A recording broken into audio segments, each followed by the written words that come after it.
Alright, everyone. So, something to note real quick is that FatSapphicBro has reprivated their account, as we can see on this lock right here. So why am I making this video? Well, because I think this is some bullshit game they're playing, quite frankly. Because it was in fact private yesterday. I log on this morning about an hour ago. It was privated, so I was going back and forth, and I spent a good 45 fucking minutes checking other creators, saying like, how am I going to handle this? What am I going to do? And then I go back to them thinking, trying to decide, is this someone I want to cover, even though they've privated their account again, only to see that this is gone. And I go and it's back to being public. And then just now, when I started recording and I refreshed this page, this is back. So I check and it's privated again. After like 30 minutes or something like that. So I don't know what's going on. This is a big... The constant toggling between private and not being private is actually starting to piss me off. Because it feels like a game and it feels like a manipulation tactic and I don't know what they're doing. So for today, we are going to cover them as normal. I'm going to be kind of keeping tabs on their account and seeing how often they private or unprivate their account. And if they are constantly toggling on and off whether their account is private or public, then to me it might as well be treated as public, because it can be public at any moment or private at any moment. And it's just a matter of the luck of the draw. And therefore, like, there's no, it's clearly not, like, personal reasons. I don't know what they're doing, but the constant toggling between public and private actually kind of pisses me off a little bit. It's their prerogative to do what they want with their page, granted. I just don't like feeling like I'm being jerked around, and that's kind of what it feels like here. The longer they keep their channel private, the more I will make considerations as to whether I want to continue to cover them or not, because there is this, if they're keeping their channel private for an extended period of time, and especially if they start making content that is no longer related to fat acceptance, and I'll get to my reasoning in just a moment, then I feel less inclined to cover them, because it feels like they're trying to make a step towards the better, and I don't want to be a person that just keeps like harping on and harassing them. And an example of this, and my reason for this line of thought, is Marissa. So you may have noticed that I haven't really covered Marissa in a while, and that's because since the beginning of the year, she's only made like 5 TikToks, as to where previously she was making multiples a day. Only one was fat acceptance related, and that was like a sound trend that didn't have her yelling at anybody, didn't have her doing anything. And her TikToks in general now are just kind of fun, and her clearly having fun. Her account is private now. I don't know how long it's been private. I've never noticed the little lock before, and now that I've noticed it, it's something I'm going to keep an eye on when I go to cover somebody. In terms of Marissa, who I'm not sure how long she's had her account private, but her TikTok history is showing that she's, 1, not as active, and 2, not as hostile. I'm not comfortable shitting on somebody that's making efforts to better themselves because of actions from a year ago. It's not that they shouldn't have to have responsibility for those actions, but I am not a moral authority in holding them accountable to those actions. I was not hurt by what they said. They are accountable to those that they hurt. And if FatSapphicBro should make a turn like Marissa to focus more on what makes them happy, to put their life in a better direction, more than anything, like stop spreading misinformation, then I have less of a reason to cover them, and I don't really want to be that person that kicks someone down who's making efforts to better themselves.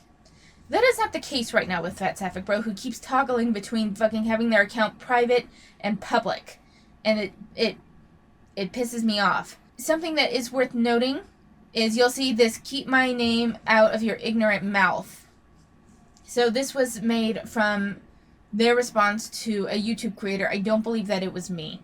We're going to watch this one because they also deleted a video that they had made public just last night. And I'm thinking this is why they made their account private again this morning. Why they were public for 30 minutes and then private again, I don't fucking know. We're going to watch this one real quick. I'm going to comment about what was in the other one because it was made public. And then we'll get back to where we left off last week. I swear, the people that make videos about me on YouTube are constantly making random statements about me and then being like, well, I don't actually know if that's true because I haven't looked into it, but if it is true, blah, blah, blah, blah, blah. And most of the time, it is not true. And it is so annoying. Like, these are people that are trying to disprove the things that I say, but they don't even know the most basic information about me in order to speak on the things that I'm speaking on. And I don't get it. But their followers love it. And I'm just like, they're not even saying true statements. They are literally just making shit up about me and passing it off as fact. And then other people see those videos and then they make videos repeating the same lies. And it's just like, get a grip, people. So, real talk, this was posted 4 days ago. But it said 4 days yesterday, so I'm guessing 4 days as in the afternoon. It will be 5 days because last night this still said 4 days. Because I pieced it together and it puts they're publishing this TikTok a day before I posted my video on them. So that's part of the reason why I don't think that this is related to me. And the subsequent video that they had on this had a bunch of accusations that had absolutely nothing to do with anything that was in this video or even like my previous videos. So I'm thinking, I don't know who they're referring to. I know that it's not Cynical Dude. I know that's not Cowboy Convos. I don't think that it's Idle Aim. I don't remember seeing anything from Idle Aim that said anything like that. Nadia Nymph, Funty Times, Hotep Flotep. Like, none of these people have made anything related that seems connected to what they're saying here or what they said in the subsequent video. So I'm not sure who they're referring to. The claims that they made, so what they said that these people claimed in their video, and then that's what this comment was, some of the lies alongside the truth, talking about the lies and then talking about the truth of the situation. There was a lot around their gender identity, that there were like accusations that they were lying about being AFAB or something. Like, it was a lot around their gender expression, their gender. So I don't know how close that aligned with what was in the video, and the reason why I say that is because we all remember the copyright claim I had last summer, and they claimed that I was maliciously and purposefully misgendering them and sending people to attack them based on their gender, which was absolutely categorically false. So when they make claims regarding people like purposefully misgendering them, saying things about them that were malicious in nature, I can't help but take a grain of salt with what they say, only because they've lied so blatantly in the past. Something that seemed genuine that I got from their video was that I think whoever this video that they are responding to had, is that there was probably some speculation on their reproductive system that genuinely seemed to make them uncomfortable, and for that I feel sorry for them. The thing, and it's too bad that the video isn't still up, because there was one thing in there that I really wanted to respond to, and I'm going to respond to anyway because it was public, and I think that it gives another look into why they think they have the authority that they do.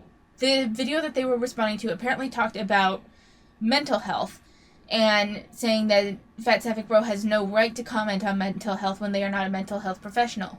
FatSapphicBro then said that they are a former mental health professional because they were in their Masters of Social Work program.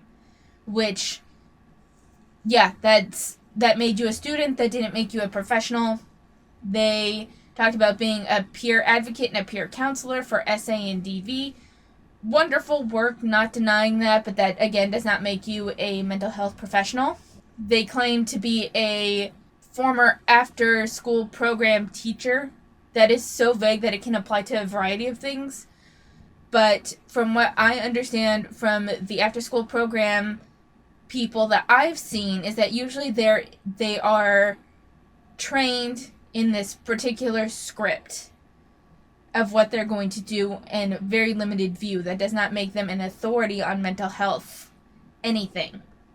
They also claim to be a former paraprofessional. Whether this was in a mental health setting or in an education setting, I'm not sure, because it was said right after the after-school program teacher thing, which led me to think that it was like the paraprofessional substitutes that you get in the school system, in which case, yeah, you learn to de-escalate situations.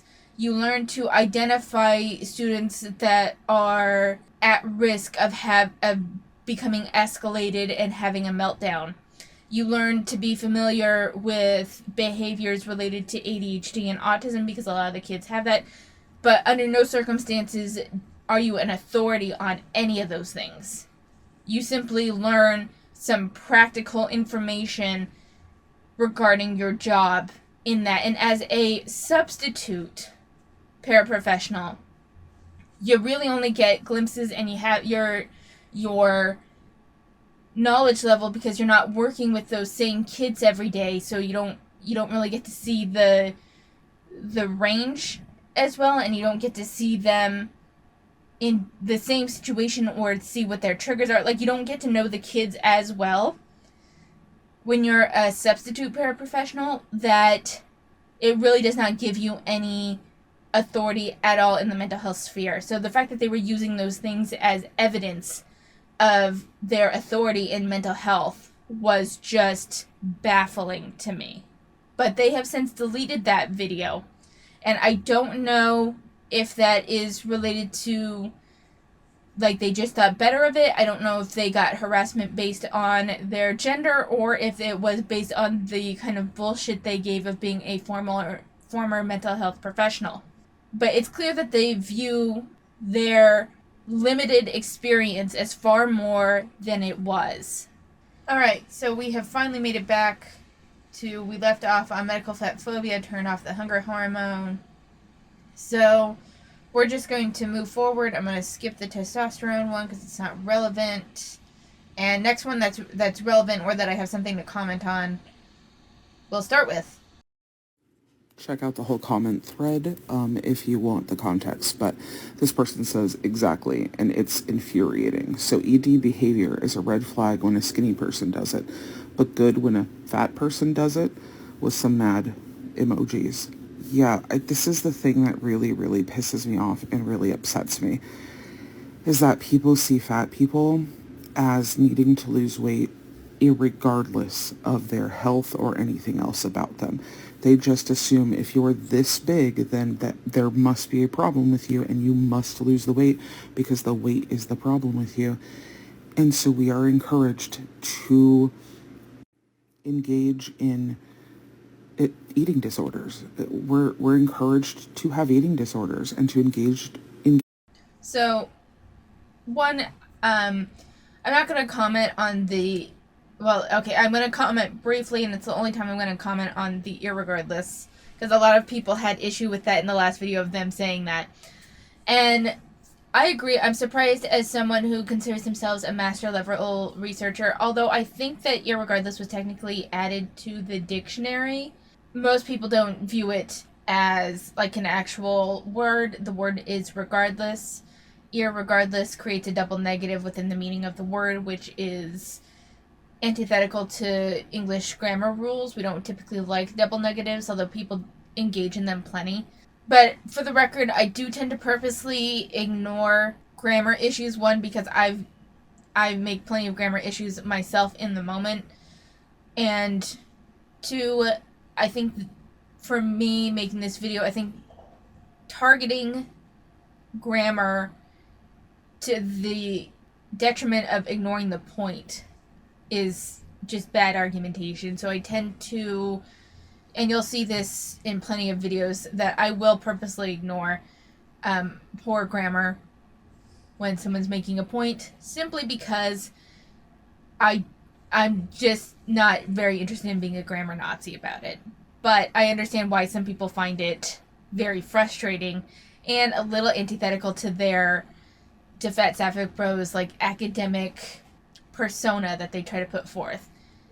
I get both sides. For me, it's not worth addressing, and I'm only going to address it this one time. But in regards to the, it being okay for fat people to have EDs, my issue with this is that their definition of an eating disorder has a far lower threshold than any medical definition of an eating disorder that I've seen. And they tend to ignore binge eating disorder. It's only the restrictive eating disorders that they have this extremely low threshold. Like, there are people that said any calorie restriction at all is an eating disorder when it is not. With almost everything in life, there is a way to do it in moderation that, even if it's not particularly healthy, it's probably not particularly harmful either. And this isn't a blatant statement of everything is this way, but there's a good portion of things, the vast majority of things, even if they're bad for you, if you take them in moderation or you do it moderately, that it's not going to harm you. And calorie restriction is like at the top of that list. If you are only doing a calorie restriction of, say, 200 calories a day, then you're not harming your, and okay, actually, let's qualify that even more. Let's say your average diet is between 1,800 and 2,300 calories a day, and you don't burn that much, and so in an effort to lose weight, you cut back 200 calories a day. It's not going to hurt you. It's not going to hurt you, especially if you're starting out overweight or obese. Cutting back 200 calories a day is not an eating disorder, and it's not going to harm you by and large. Of course, talk to your doctor about it, but on the grand scheme of things, for the vast majority of people, it's not going to hurt you. But let's hear what else they have to say. Engage in disordered eating behaviors and patterns. We are celebrated for having eating disorders, while thin people are given help and support to overcome their eating disorder. And I think what's worse is that thin people with eating disorders use fat people as like fatspo in order to keep themselves in their eating disorder so that they can remind themselves to never make themselves look like us, not realizing that they are harming those of us who have eating disorders too.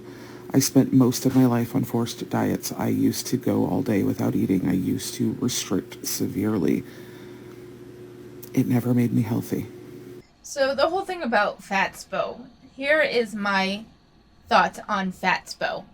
I myself have like a couple of fatspo type things that I keep around. Not because I have an eating disorder, but because if I'm going for my fourth fucking cookie that I don't need, yeah, seeing a picture of someone from my 600-pound life reminding me that eating shit food in high quantities could very well lead me to being morbidly obese. So, in that realm, I don't think fatspo is inherently an issue. I do think that it's cruel to post pictures of people on social media with tags of fatspo. I do think that's cruel. It's one thing to do it privately and just have your own motivational thing and to do it privately. It's also, I think, okay to do it publicly if it is connected not to how fat they are, but how their mentality contributes to their weight, kind of like what I do with these videos. Because then it isn't about making fun of their body, it's about calling out their bullshit rhetoric, much like FatSapphicBro has bullshit rhetoric. If the person, though, is simply fat, they are not part of the fat acceptance community, they are not pushing bullshit rhetoric and false science and misinformation, and they're simply living their lives, and you saw them out in public or something, and you took a picture and you posted it on your Instagram as fatspo, I think that's cruel. But moving on. I am significantly healthier now as a disabled, chronically ill, super fat person at 440 pounds than I ever was at 350 pounds. And I will never stop talking about this. I disagree, just from what you outlined there. And I'm like, like, they were talking about how they were thinner, well, like, thin, with all of these eating issues, and their reference back to an earlier weight is 350 pounds. Bro, you were not healthy at 350 pounds either. You're not healthy at 450 pounds. You're not healthy at 350 pounds. Maybe you've just been doing something wrong your entire life. Maybe you were taught to use food to cope with your emotions. There's plenty of people that are inadvertently taught that at a young age, and it's a bad habit that is like their only coping mechanism as a kid, and it carries over into adulthood, and it takes work. It takes a lot of work to overcome that. But that doesn't mean that it's healthy. Like, I don't know. We're moving on. This person says, fat person exists on the internet, gets accused of promoting obesity. Gym bros actively and explicitly promote EDs and get applause. This. It is absolutely appalling. I follow fat creators that don't even talk about fat phobia, that just, post cute, fun videos, and they still get harassment constantly about promoting obesity. But if you look at the comment sections in all of the Gym Bro videos that I have shared, at least on here, it is just a lot of people being celebrated for having an active eating disorder, people giving each other tips on how to continue their eating disorder. And when you call them out for promoting an eating disorder, they just laugh it off and they tell you either they're not, or they tell you it's a sport, so it doesn't count, or they tell you they're happy, so it doesn't count, or they say they know and they just don't care. But fat people can't even post a video about the outfit they wore, or their new haircut, or a game that they're playing without some asshat in the comments talking about their size and their health and making a lot of shitty assumptions. And it's absolutely infuriating. And it pisses me off that none of these people see the double standard. They don't care. But that's because society has taught all of our culture that the way to make fat people better is to harass us into submission, basically, which is why I am unapologetically fat and why I will continue to use the glorify obesity hashtag and death fat hashtag, and I will continue to tell people to eat my entire fucking ass because I don't care. I'm done. And I suggest the rest of the fat folks, we need to be done, y'all. Like, they're just going to keep seeing us, and they can die bad about it. I don't care. So, couple of things worth noting here, because I feel like this is an unequal comparison. I don't know how many fat creators that are genuinely not posting anything regarding fat acceptance, fat phobia, fat liberation, XYZ. I don't, even someone that I follow, and I don't really plan on covering them because they primarily do just post dancing videos and are just having a good time.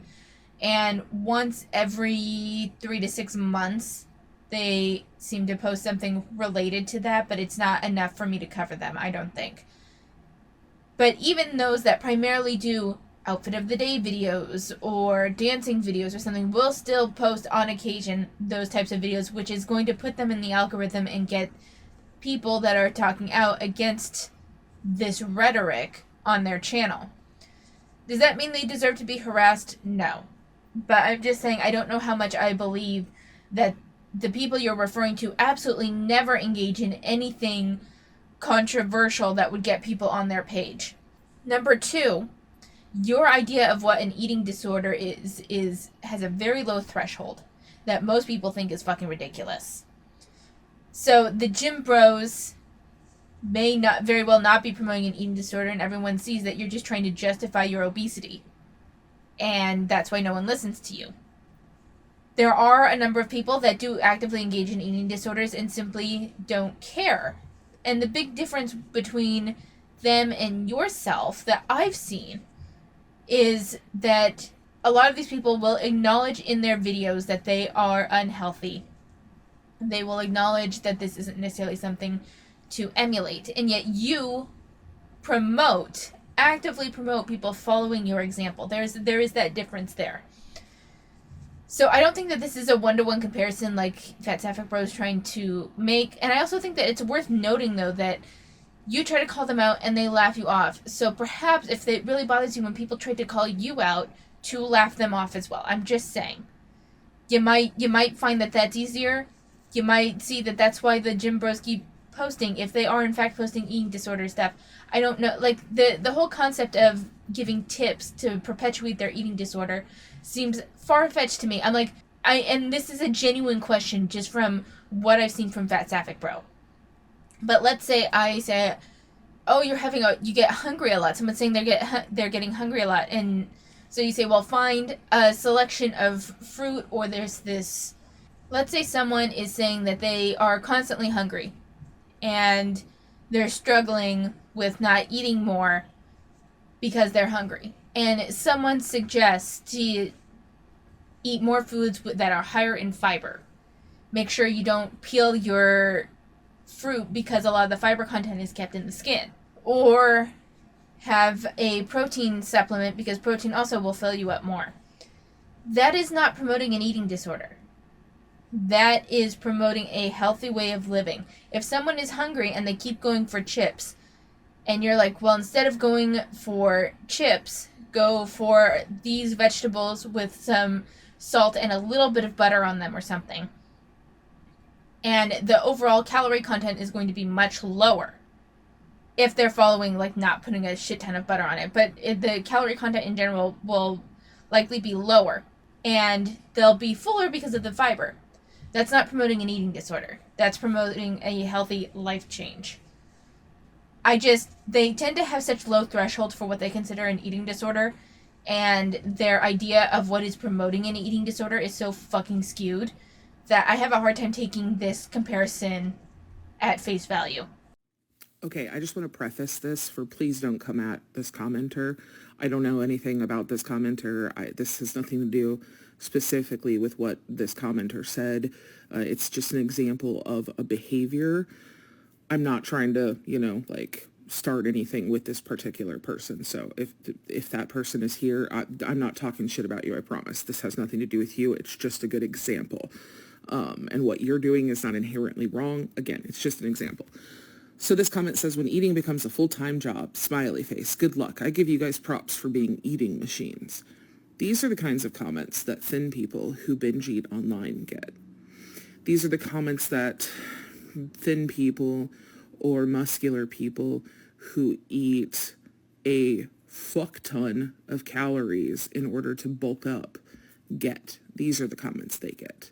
I eat one donut hole and I've got people out here telling me that they can't wait for me to die of heart disease, or they can't wait for me to drop dead from XYZ, or they come on here and be like, oh, you're 400 and some odd pounds, blah, blah, blah, blah, blah, like today's troll did. This is the difference between what happens when thin people eat online and when fat people eat online. Okay, so one, just to preface this, them saying that they can't wait for you to drop dead is cruel and not okay. But when we're getting at the heart of this, when you're like, when thin people eat too much, it's fine, but when I eat too much, it's not. Do you not understand the very big difference between athletes who eat this huge amount of food? Like, I remember, like, every year, well, not every year, but every 4 years, during the Summer Olympics time, there's usually an athlete that posts themselves eating this, like, massive amount of food. And because I don't remember their name because I'm shit with names, but there was this female athlete that could only eat like once a day because that was her schedule was so fucking packed. And so she had this huge feast that was like 3,000 calories because she was working out so much she needed that many calories. And people are like, damn, look at, like, she's just like eating up a storm. And yeah, people are like, damn, look at her eat, and that sort of thing. But that do you not understand the difference? The difference between you being a 440-pound human that really has no business eating shitty food and a shit ton of food because you are already morbidly obese, and an athlete who has caloric needs for that much food. If they did not eat that much food, they would lose weight to the point where it is unhealthy for them. You eating that much only perpetuates your own health issues. It is not a one-to-one comparison. No matter what you say, you do not work out as much as an athlete does. You have no reason to take in 3,000 plus calories a day. Or even just exist. Like, I get hate just for existing online. We get told we're promoting obesity, but if you're eating 4,000 calories a day because you're a weightlifter, that's apparently totally okay. That is completely different. I swear to God, it's like I don't know if they're purposely not seeing it or if they genuinely don't understand the difference. If someone is working out, I don't know about weightlifting, primarily the people that I've seen eating like massive amounts of food were either runners, volleyball, or swimmers, or like something that had a high cardio level to it where they were likely burning a lot of calories. But we'll even take weightlifters. We'll just take weightlifters. If they are burning enough calories that they can eat 4,000 calories, as you say, and maintain their weight, then they need that 4,000 calories. Do you not understand the difference there? If they can eat 4,000 calories and maintain a healthy weight, then they need those 4,000 calories to exist in a healthy way. If you are eating 4,000 calories and are 440 pounds, you are taking in too many calories. This isn't a gotcha that, oh, look at fat phobia with thin people can eat so much and it's fine, but I eat it. It's like, yes, because that person, if they are at a healthy weight and they are eating this huge, massive meal, then they probably need that calorie content to continue to have a healthy weight.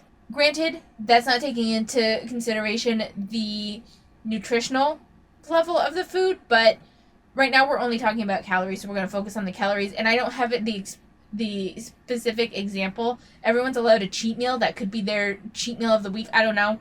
The point is that if someone can eat 4,000 calories and maintain a healthy weight, then they need those calories for survival.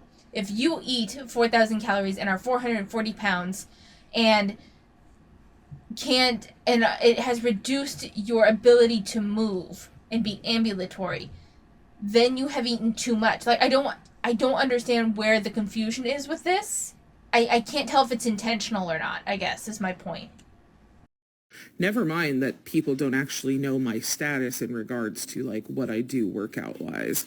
Nobody knows how many. That's completely irrelevant. You're right, I don't know what you do exercise wise, but clearly you're not burning enough calories to meet the need of what you're eating.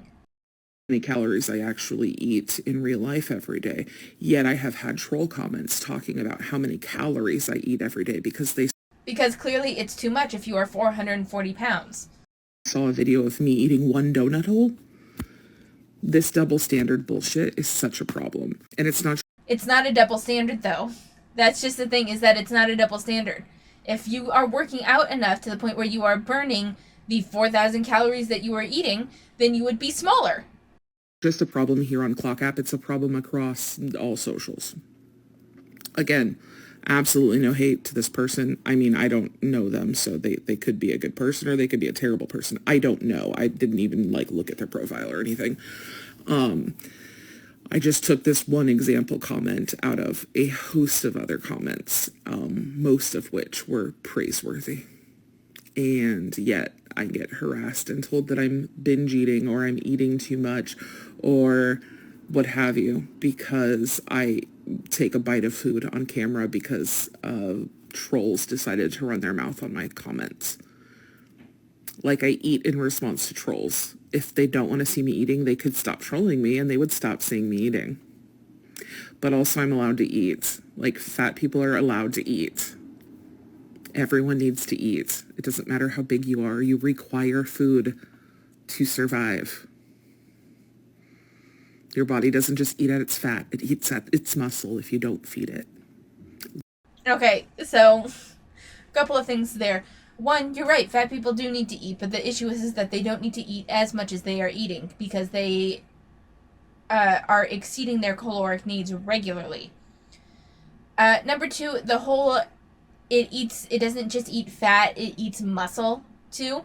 You can lose some muscle definition when you go from being morbidly obese to a lower weight because your body isn't having to exert as much energy. Those muscles aren't having to exert themselves as much to lift up that serious amount of weight.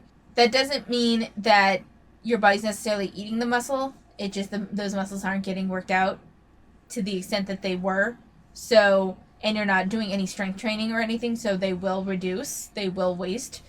But your body isn't going to eat its muscle before it eats its fat. Like, we've already been through this before, but it's like the body doesn't eat its muscle when there is a surplus of body fat to go after. It just doesn't happen. This person says, think about intersections also, and how a black fat person might deal with medical racism along with fat phobia. Yes, abso-fucking-lutely. I talk about this a lot. A lot of times when I talk about the origins. So there's a caption here that says, for reference, my marginalizations. I am an AFAB, non-binary, transgender, super fat, Portuguese, Latinx, disabled, chronically ill, mentally ill, neurodivergent, hormonally intersex, chronic pain patient, and wheelchair user who is a second-generation immigrant. My God. To type all that out, and this is just something that we've seen with FatSapphicBro time and time again, is that I think that they live in their marginalization. Like, they live in this state of wanting to be oppressed. They live in it. And it's like their shield for anything bad that they do. Well, you can't judge me because of all of these reasons. And we're going to finish hearing what else they have to say. But this huge list of marginalizations that they have put out, to me, is part of the reason why whenever they talk about potentially changing definitions of things, or like, for example, we'll see them try to change the definition of lesbian and how those that cling on to the old definition are oppressing others, or something like that. We'll see it. It's been a while since I watched that TikTok, so we'll see it. But it makes me think that they do these things simply so they have something else to add to their list. I'm not typically one to accuse people of trying to be oppressed for the sake of it. I'd really try hard not to put that label on people, but FatSapphicBro is one that I think the label fits, because they seem to want to constantly add to a list of how they are oppressed. The fat phobia, I talk about the fact that it is specifically rooted in anti-Black, anti-Indigenous, and anti-Latinx sentiments. And that is why we have fat phobia in the way that we do. I also will frequently mention that as a white fat person, I am treated much differently than people who are the same size as me, but are people of color, especially Black folks, and especially darker skinned Black folks, and especially women or femmes. Those are the people who really deal with the most amount of medical fat phobia at the end of the day. I am in no way denying that whatsoever. And I also in no way was trying to say that I experience inherently more medical abuse or medical oppression as the person that I stitched. That was not something I ever said. I was simply stating that people that are bigger have more, deal with more medical fat phobia than people who are on the smaller size. There are a lot of intersections to oppression, and there are more intersections to oppression that I have even than just dealing with the fat phobia. As a non-binary, transgender, AFAB person, I deal with medical sexism, I deal with medical transphobia, I deal with medical misogyny, I deal with medical fat phobia. I'm also white, but of mixed heritage, and English is not the only language that is spoken in my home. I'm also the primary caregiver of my grandmother, who only speaks Portuguese. And I have seen what it is like on her end as a person who is not a citizen and who does not speak the language at all. So that's another complexity for people. But that's the thing. It is important for us to have all of these different labels so that we can talk about all of the different axes of oppression that we deal with.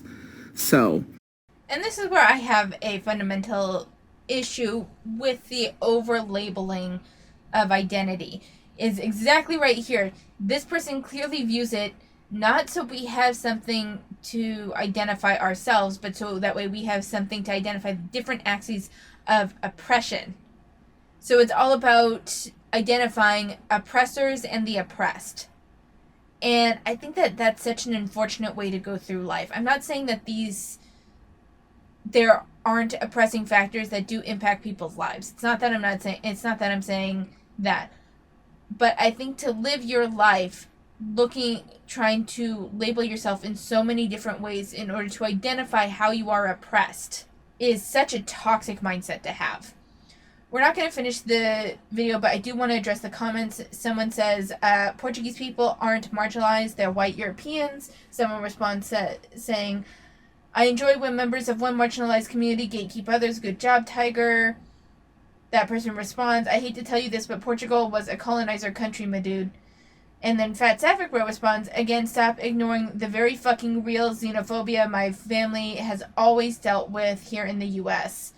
The audacity they have to speak with authority on what level of oppression I deal with is, and then it's like this cringe face. But the thing is that FatSapphicBro claims to have every sort of oppression imaginable. Did their family experience xenophobia? Quite possibly. I don't know. I don't know their life, or honestly, given that their grandmother doesn't speak the language, I could very well see how she has experienced cruelty by people that are like, you're in America, speak English, that sort of thing. I could very well see that. I think that FatSapphicBro takes that prejudice and takes it for themselves in a way. And I'm not going to go too far deeper into this because I'm really speaking specifically on FatSapphicBro, and I feel like I might come across as more generalized. But for FatSapphicBro specifically, I really do feel like they try to take anything and everything they can and fit it into how they are oppressed. this person says Portuguese people aren't marginalized, they're white Europeans. I'm also half Brazilian, which, yes, is also Portuguese, but it's a very mixed Portuguese. Also, a good chunk of my family lives here in the United States and speaks zero English. If you think that that's not a marginalization, you're kidding yourself. If you think that we don't deal with xenophobia, you're kidding yourself. If you think that I'm not constantly, and we are not constantly mistaken as Mexican Latine, and thus deal with that sort of discrimination that comes from people thinking that you are from a certain place, you're kidding yourself. Like, I'm not out here trying to claim that I deal with racism, but I very much deal with xenophobia, especially as the primary translator and power of attorney for my grandmother, who is not a citizen and who speaks zero English. We deal with a lot of xenophobia from this, and a lot of other weird, misplaced microaggressions and isms. So maybe don't talk about things you don't understand or know enough about, because it just makes...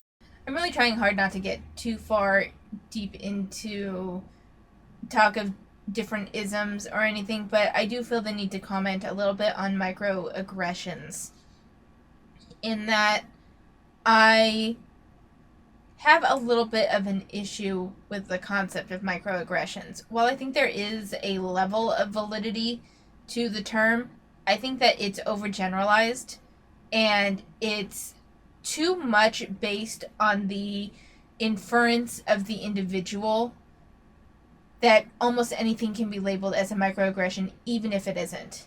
And I say this as someone who, I don't know, it's not quite the same as microaggression based on an ism, but like there have been people that thought I was like showing off or trying to say that I'm better than them because I was sharing something new that I learned or sharing a new skill that I learned, and they felt like I was putting them down for it. And I think that same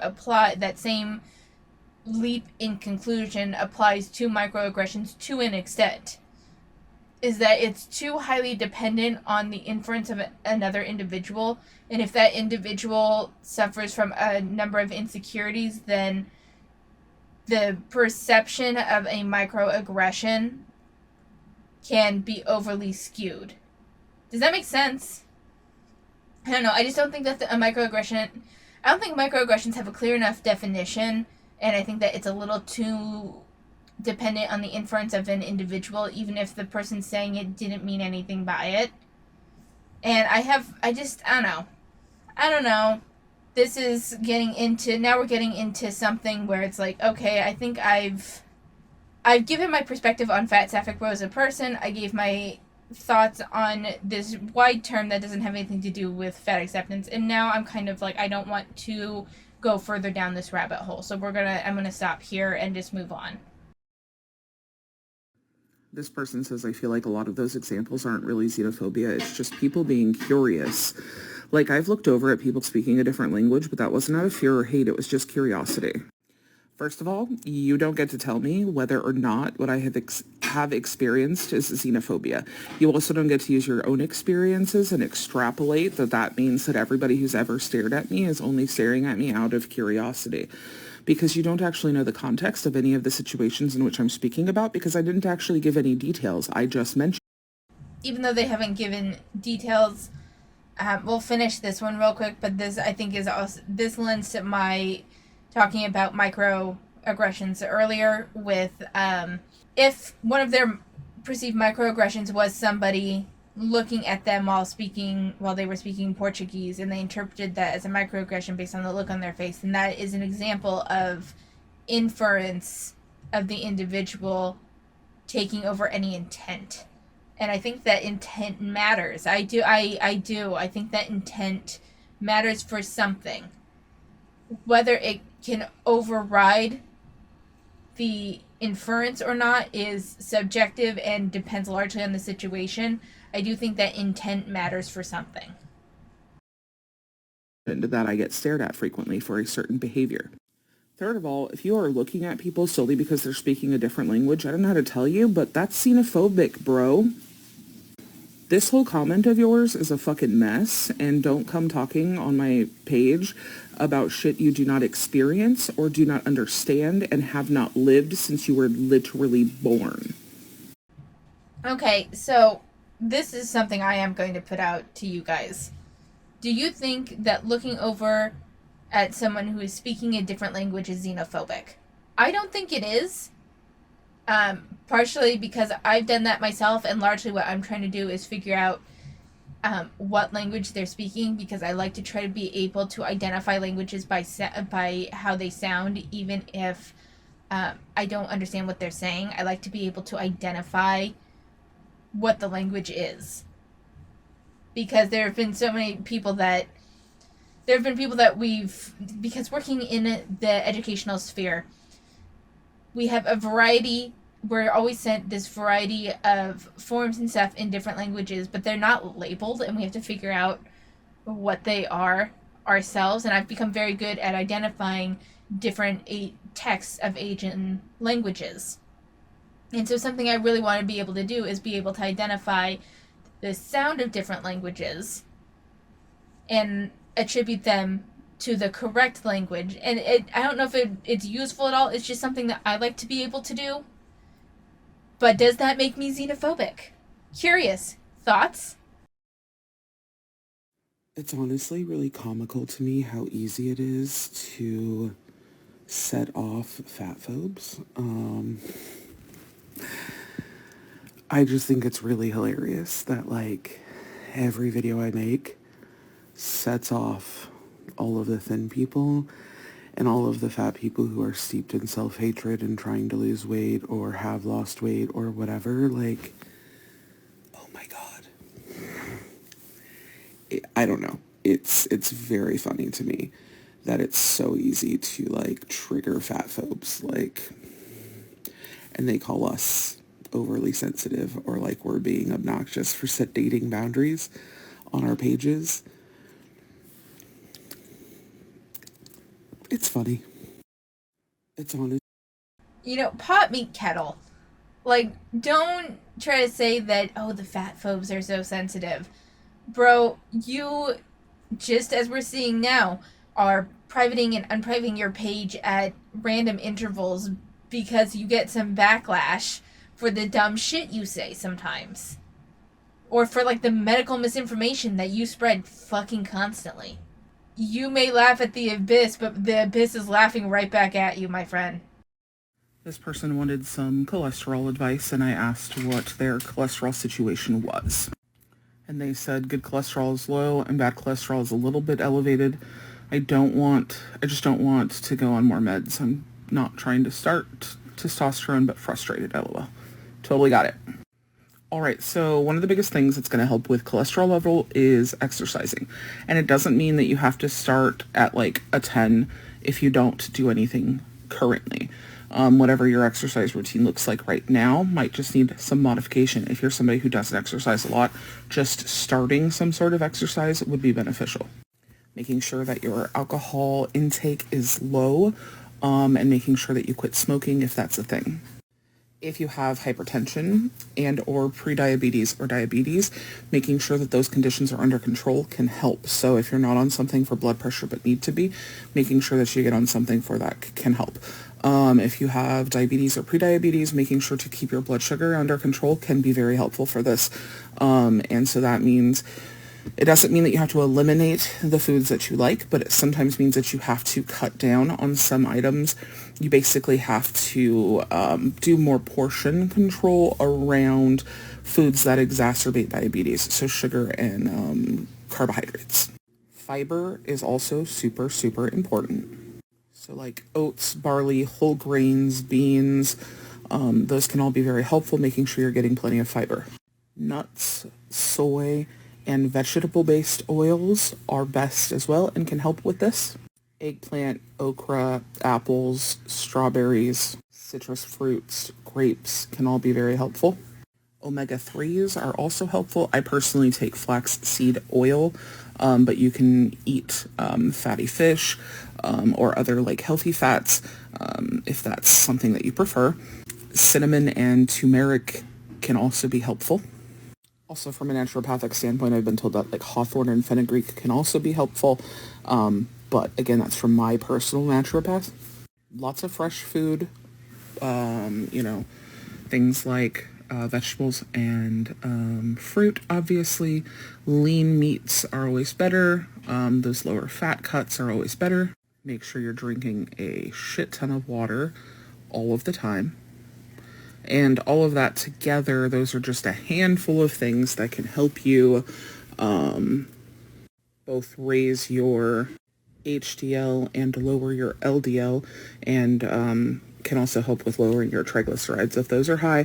I hope that helps. If not, or if you want more information, or if you want me to expand on any particular thing that I mentioned, feel free to drop back into my comments and let me know. Thanks. Alright, I wanted to let that go all the way through because I wanted to see if they at any point said, just remember I'm not a health professional and this might be something to talk with your doctor about, but this is what's worked for me. No. They say someone wanted advice on cholesterol, so I asked for a bit more information on their situation, and then they got right into the advice. You are not a medical professional. Even if you have similar issues and you can talk about what's helped for you, you really should have somewhere in this TikTok said, I am not a medical professional. This is what's helped me. It may or may not help you. Talk to your doctor. And that being said, I didn't have any particular problem with the advice that they gave. But I do have a problem with the way the video is framed. I have a problem with someone coming to them for health advice or medical advice specifically, because this is talking about medical issues regarding cholesterol. And honestly, though, medical and health advice are just synonyms, so I'm not even going to get into the parsing of semantics on this. But this is one of the primary issues that I have with FatSapphicBro. And this is a more benign TikTok because it was just general healthy habits more than anything. But That doesn't change the fact that someone came to them for cholesterol advice and they took it and ran with it without once mentioning that they are not a medical professional. I have an issue with people coming to them and them just taking it wholesale. Not once saying, I'm happy to share with what's worked for me, but keep in mind everyone's situation is different and I would recommend you talk to your doctor. None of that. None of that. They just start giving advice.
Alright, so we're about halfway through this TikTok, and it was labeled A Day in the Life, and I was interested in that to see what FatSapphicBro does all day, and yet half of the TikTok so far has just been them doing their hair.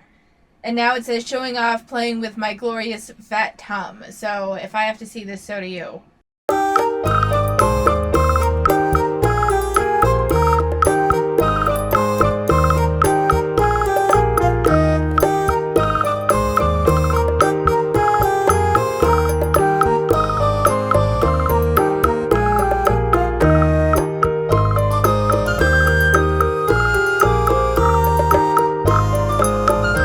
This next caption says, jiggly arms are so cute, and they are now jiggling their arms if you're not watching the screen.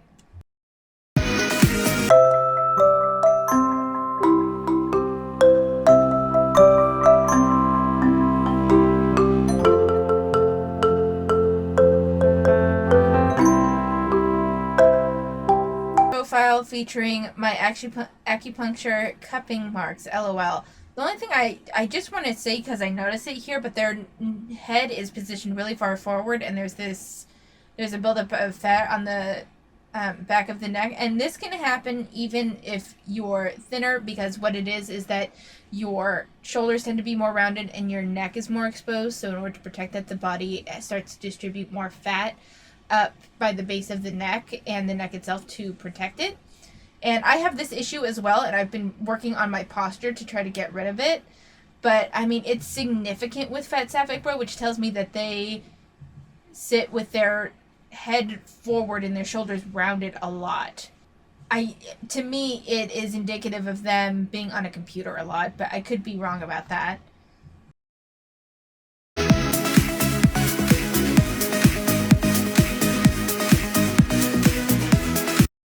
This next caption says, fat people should never pose looking down. Why not? We're cute.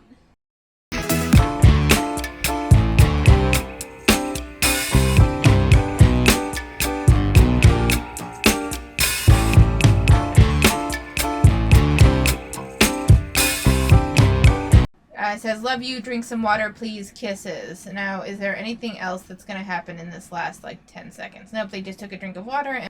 So, I watched this really thinking I would get an idea of what they do all day, but all we saw was them doing their hair and jiggling their various fat body parts.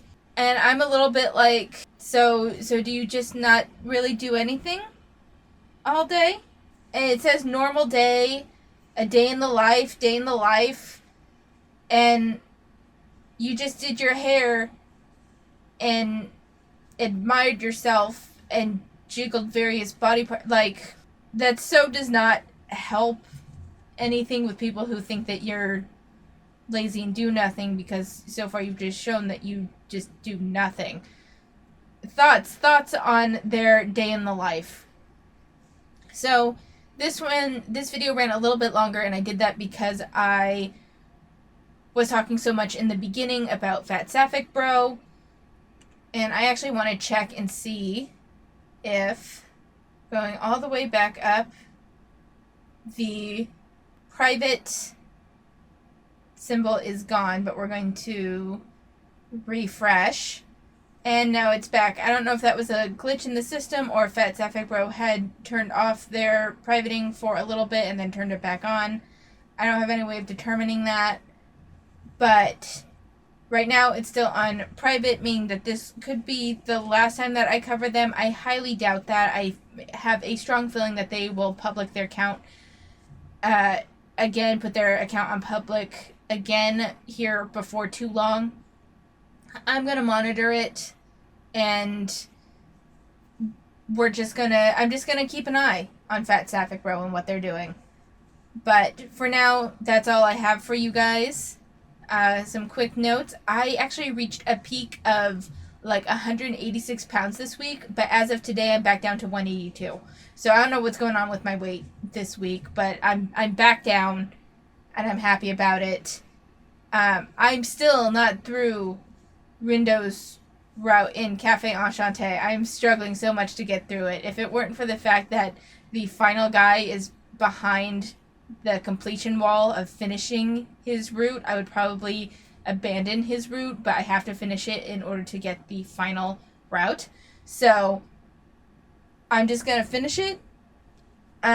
I've almost finished paint by numbers that I was working on. I've been studying my Japanese, and I've been continuing to knit my sweater, and that's about it. I've been doing everything to distract myself from the impending news of staff cuts in my district, and I am so fucking scared. So I've just been distracting myself with a variety of crafts and games. I'm just gonna keep watching FatSapphicBro and seeing how often they public their account and then private it again. Because right now I'm getting the feeling that it's just this big game, but I could be wrong, and I'm just gonna monitor the situation and make judgments based on that. So thank you for watching. I will see you next time, and take care of yourselves.